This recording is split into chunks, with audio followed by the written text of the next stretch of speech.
Hello, everyone, and welcome back to another episode of the Brawn Body Podcast.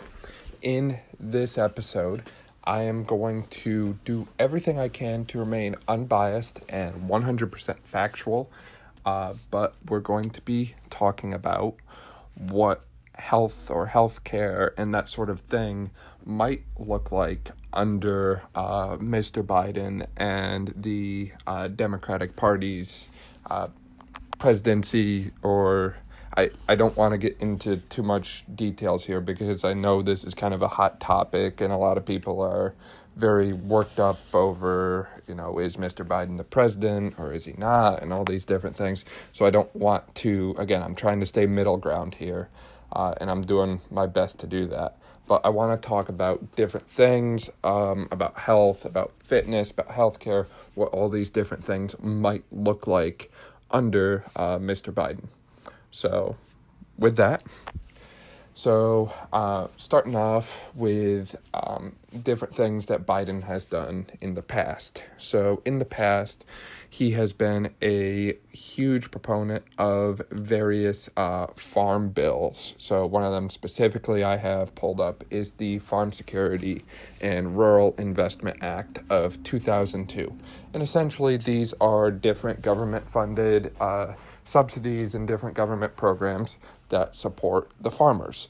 And personally, I would like to say that I am all for supporting the farmers of America. These are the people who, as far as I'm concerned, are some of the hardest working I've ever met.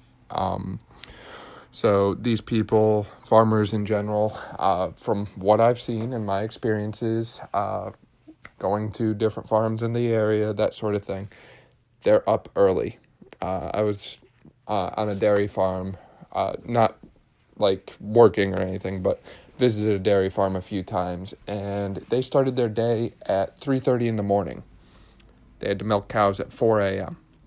They had to milk cows again at noon. Then they had to milk cows again at 8 at night. And that whole process took about 2 hours.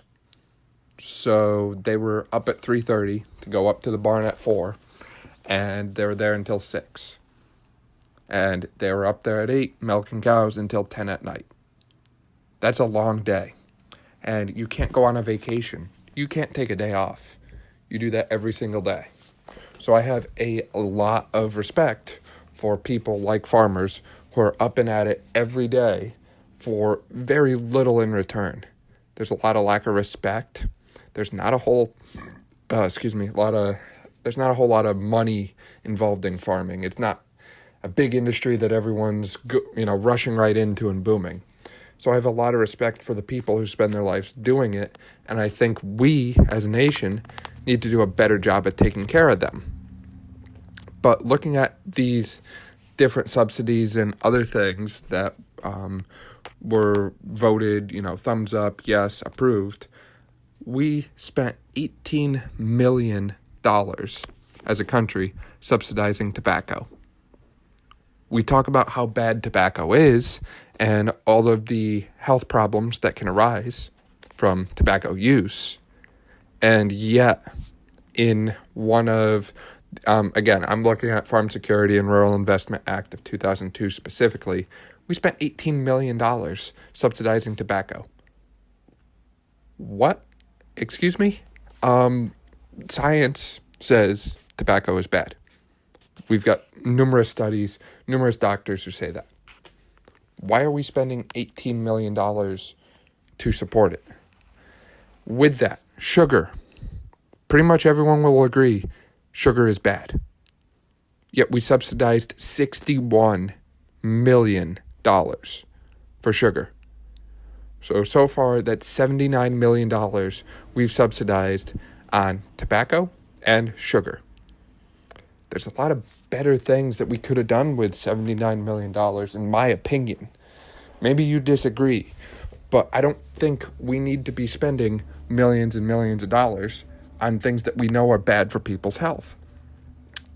I'm going to throw in one more from this specific bill: vegetable oil products. We know vegetable oil is not good. We know that it causes inflammation. It's high in omega-6 fatty acids, which are not good. The list goes on and on and on. They're bad.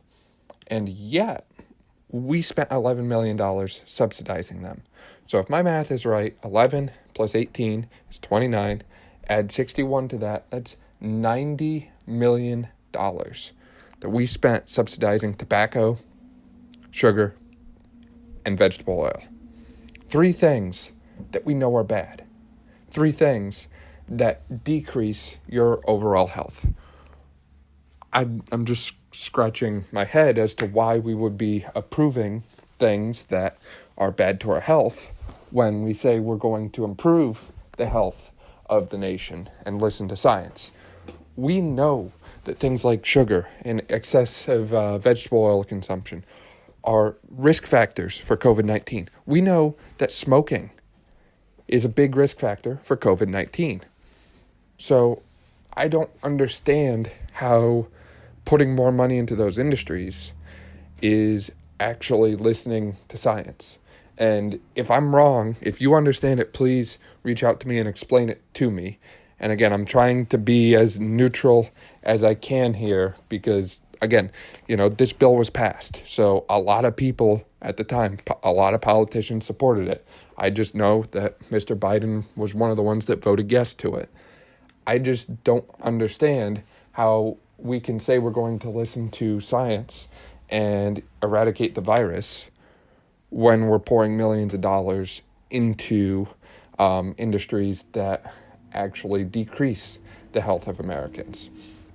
And for more on the vegetable oil thing, because, a lot of people are kind of skeptical. They're like, well, I heard vegetable oil is good for me because it's got less saturated fat or whatever. I'd like to refer you to a article published in BMJ, I believe that's British Medical Journal, this year, actually, October 29th. U.S. nutritionists call for dietary guideline limits on saturated fat intake to be lifted. So leading nutritional scientists in America have actually suggested the U.S. needs to rethink their dietary guidelines and actually lift the intake on saturated fats. Things like grass-fed butter and coconut oil are super high in saturated fats. And yet, consuming things like grass-fed butter and coconut oil do not make you fat. They don't give you diseases. So it would make sense that consuming these healthy foods that are sources of all kinds of different vitamins, minerals, nutrients that your body needs, that's a good thing. So why limit yourself on your intake of those? So obviously stay tuned and watch to see what impact that has moving forward. Additionally, so you probably saw me post a thing on Instagram at Brawn Body. I was kind of confused, and I did have a couple good conversations about this, about one of the individuals who is appointed to Mr. Biden's coronavirus task force team. His name is Ezekiel Emanuel. And I'm just going to talk about the conversation I had with a friend about this. So this doctor's personal belief is that he wants to live to 75 years old and that there's no point of living past 75. He cites things like increased risks for diseases and various health conditions and that sort of thing. And I mean, in one way, he's right. Your risk for different diseases and different health problems will increase as you age. The older you get, the more susceptible you are to them. Compare your body to a car for a second. If you have a car that's brand new, odds are you're expecting it to run fine, run good, no problems. If you have a car that's 40, 50 years old even, and your car has a couple 100,000 miles on it, you know it's on its last leg, and you're just pushing through, getting what you can out of it. So thinking about it like that, it would make sense that, you're more likely to have diseases and that sort of thing. And that's all research proven as you age. Now, here's where I kind of falter, and the friend I was talking to with this actually disagreed too, even though he voted for Mr. Biden. He was talking about how instead of actually like just saying, we just cut it off there, we should instead focus on prevention. It's going back to the car analogy. If you're putting in higher quality fuel into your car, odds are you're going to get more and better results from driving your car. If you put the highest quality fuel in your car, you might get better gas mileage. Your engine might run better, yada, yada, yada. Well, the same is true for the human body.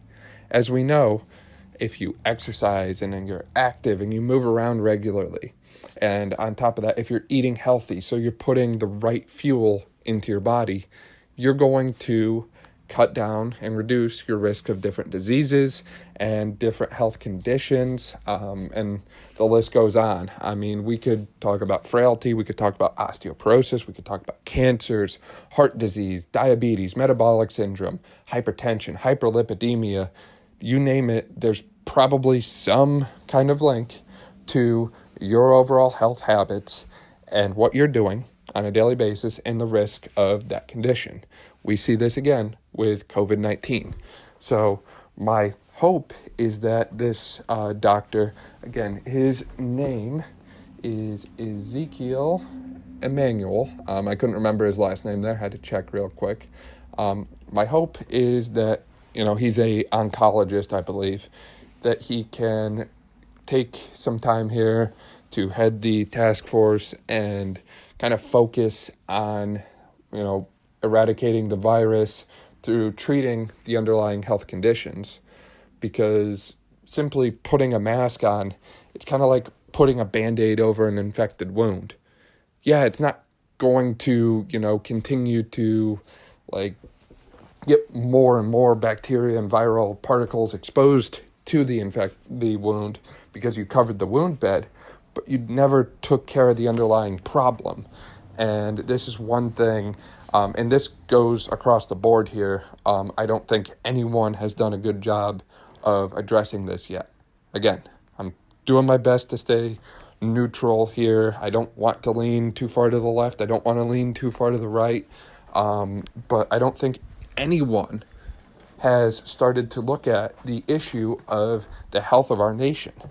I don't think anyone has addressed the fact that we have insane overweight and obesity rates. We have insane numbers of metabolic syndrome, of diabetes, of obesity, of you name it, hyperlipidemia, hypertension. The list goes on and on. The amount of people that still smoke is even kind of crazy to me. So in order to fully treat this virus, because again, your human body can actually fight off a virus on its own. So in order for that to happen, your body has to be functioning properly. Your immune system has to be functioning properly. And if you're not taking care of your body, then it doesn't matter if you wear a mask. It doesn't matter if you're getting the vaccine. If we can't take care of our own health, anytime there's a new virus or some new bug out there, for lack of a better term, we could have to wear masks, shut down, lock down, that sort of thing all over again. I mean, think about it. If your body cannot fight off an infection, then what will happen? So with that, if wearing a mask and distancing and being locked down and all these different things is the life you want, then, be my guest. But personally, I think there's a better way, and that's treating the underlying causes, all these different risk factors for not only this virus, but all kinds of different diseases. Because the thing about diseases is they're a downward spiral. When you get one, you tend to be more susceptible to others. And with that comes in with vaccine effectiveness. So vaccines, they obviously give you and administer a dose of the vaccine. It's not the same level of effectiveness for everyone. Everyone's body and unique physiology is going to react differently to a vaccine. So it's great that we have a vaccine that's showing promise right now and looking good. But what I'm saying is that looking at the new vaccine we have for the virus now, it was, I think they said 90% effective. So that sounds good, but what about that other 10%? What about them?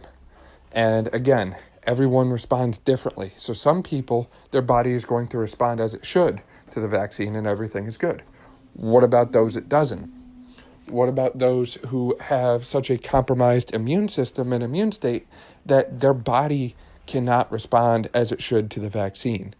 And these are all points I'm just bringing up for you to consider and think about.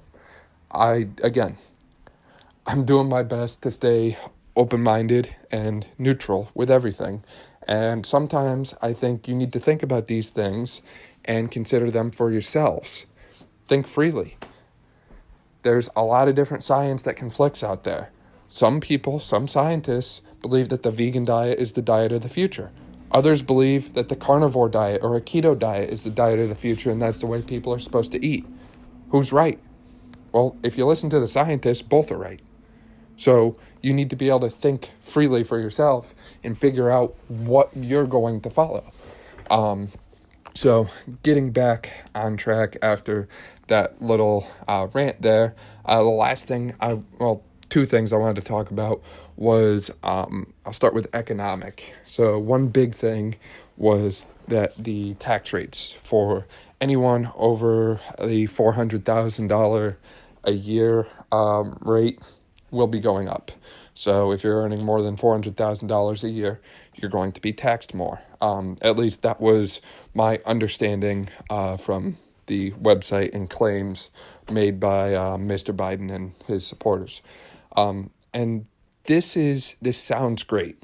This is a classic Robin Hood analogy. So take from those who have a lot, give to those who need it. And I am all for things like charity. I am all for things that involve giving to those who are less fortunate. I'm all for serving other people. I think these are all great things. I think it just comes down to human decency. And I think the world needs more of this. But you knew that was coming. The thing about taxes is if you know how to work the tax system, you can get off without paying a whole lot.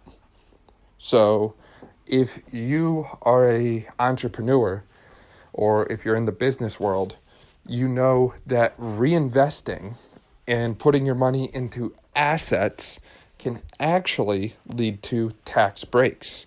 So what do we mean by that? Well, say I have a business and I earn $1 million. That sounds great, right? $1 million. Well, if I reinvest those $1 million, I take all that money I made and I put it back into my business or another business and put that money back into the economy, I will be taxed less, if taxed at all, than someone who takes that $1 million and holds on to it. So with that in mind, what you're going to do is you're going to actually encourage people to reinvest because they're going to look at it and say, look, so I could either pay this amount of money in taxes or I could reinvest the money and keep it in the form of an asset, so property, land, whatever that way, and then they have to pay less. Either way, they're going to lose, so to speak, the money, but it's a matter of, is it given to the government or do they keep it in the form of an asset? And this is one thing I will say, I don't know if his tax reform plan involves addressing that. Maybe it does. Maybe he's going to take that option to, quote unquote, work the system a little bit away. And if so, then obviously you're not going to have anyone doing that because it will no longer be an option. But I would be concerned about some of these larger companies moving stuff overseas. And what I mean by that is think about Ford Motors, for example.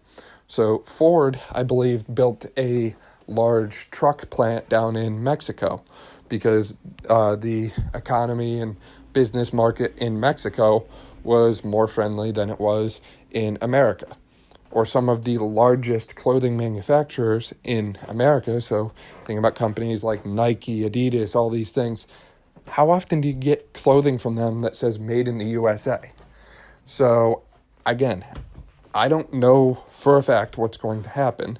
And the reason I'm bringing up economic here is because people often think of health and fitness as being an expensive thing. You know, it costs money to buy organic fruits and vegetables. It costs money to buy the grass-fed, sustainably raised meats or free-range chicken. It costs money to hire a trainer or go to a gym or put in a home gym at your house. And if there's less in the American economy, then all of these things are going to become more difficult for people. Just natural progression there. And again, I can't see the future. I really don't know what's going to happen. I don't have all the details and inner workings of the tax reform plan because I don't understand all of them. You really have to know your stuff here with that sort of thing, and that's just not my area of specialty. And I openly admit that. But those are just some of the things that I see. And as I said, there's good about it. There's also some questionable things about it.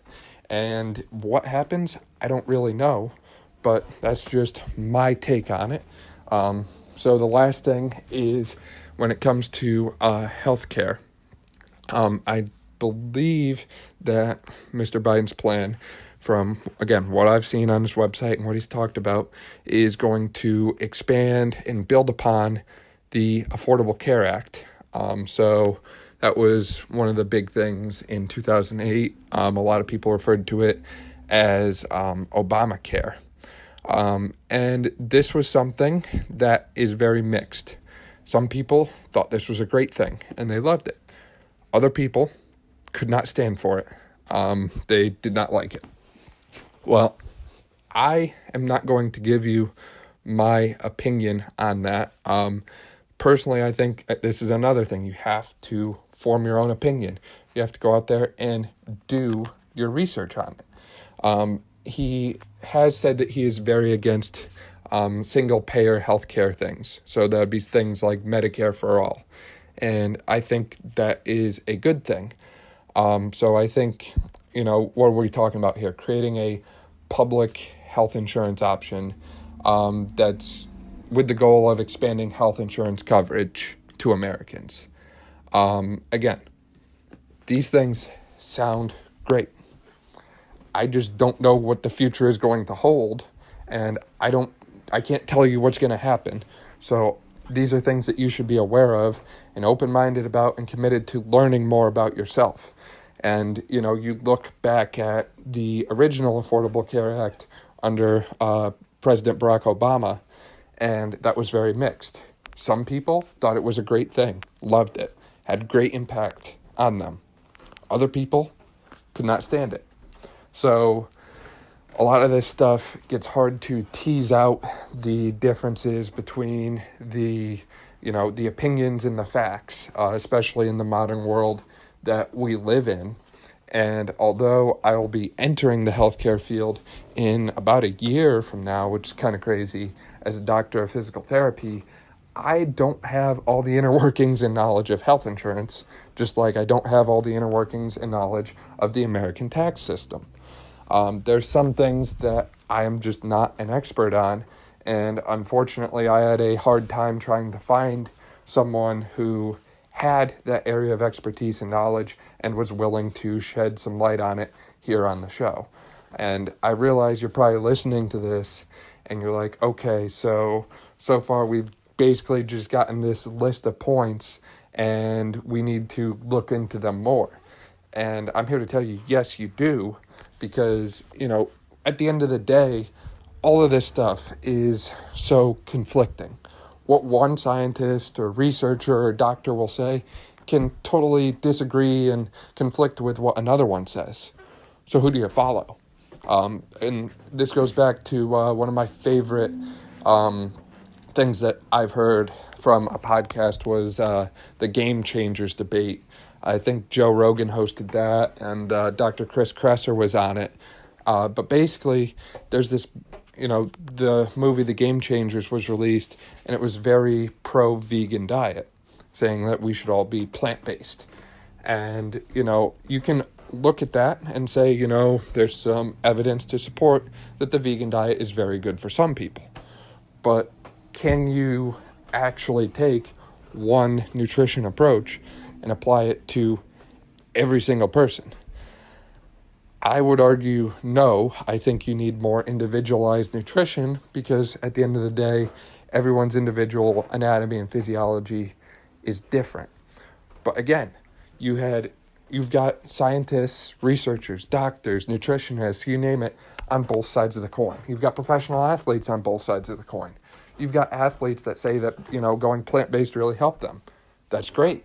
You've got athletes that say, switching over to a keto diet or a paleo diet really helped them. And that's great too. At the end of the day, it's helping people. So, it's kind of difficult to pick one side and stick with them and follow through 100% of the time, because a lot of this stuff really depends on the person and it depends on the individual. And I know we're looking for one cut and dry, clear-cut answer for all these things. And I'm sorry that it doesn't exist. I'm sorry. And I wish I could make it more clear for you on the show and on the podcast. But again, a lot of these things, I'm trying to bring up different points I see, different things I've seen in the past, and things like that, trying to do it in an unbiased, neutral way that allows you to see some of the facts while, in addition, being made aware of all these different things that you might have missed and allowing you to form your own opinion based upon that. And at the end of the day, I don't really have a preference what your opinion is. You can, support different things that we've brought up. You can be against them. You can be for Mr. Biden. You can be for Mr. Trump. You can be for someone totally different, Libertarian Party, Green Party. You could decide that, I'm just going to leave the country. I'm going to leave America because I can't take this place anymore. At the end of the day, that's all well and good. I mean, you do you.